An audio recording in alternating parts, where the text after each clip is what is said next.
সুন্দর করেই খাবারগুলো সাজিয়ে রেখেছে, দেখতেও ভালো লাগছে। আর প্রসাদ ভগবানের নামে প্রসাদ করলে সব প্রসাদই অনেক ভালো হয়।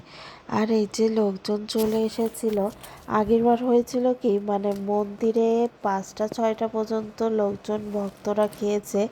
আর মানে দেরিও হয়ে যাচ্ছিল, তাই আমাদের বাড়ির ভিতরেও খাওয়া দাওয়ার ব্যবস্থা ছিল।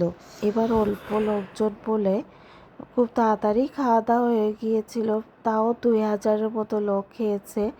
এই যে সবাই বসে আছে, একটু পরেই খাওয়া দাওয়া শুরু করবে। সবাই বসলেই খাওয়া দাওয়া একসাথে দেওয়া শুরু করবে। এই যে আমরা সব এখানে দাঁড়িয়ে দেখছিলাম কি দেখি হচ্ছে। তারপরে আমি বাড়িতে যেয়ে সবাইকে, বাড়িতে আত্মীয় স্বজন যারা ছিল তাদেরকে খেতে দিয়েছিলাম। তাদেরকে খেতে দিয়ে তারপরে একদম সবার লাস্টে আমরা 2 বোন খেতে বসেছি। আসলে ওরাও পরে বসেছে, শাশুড়ি মাও পরে বসেছে। বসতে বলেছিল তাদের সাথে একসাথে খেতে, পরেই বসেছিলাম। তাদের খাওয়া শেষ হলে পরে আমরা 2 বোন বসেছি। এই যে আসলে অনুষ্ঠান বাড়িতে টুকটাক কাজবাজ হয়। এই টুকটাক কাজবাজের পরে আর মনে হয় না যে খাই, মানে খাওয়ার রুচিটা যেন কেমন চলে যায়।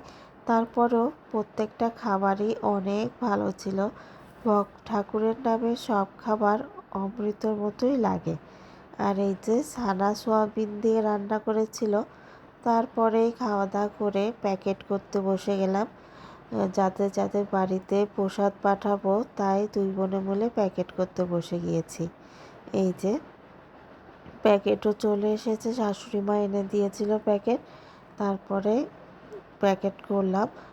আর এই যে দেখতে পাচ্ছেন, আগেই তো দেখিয়েছি দিদির সাথে কথা হয়েছে।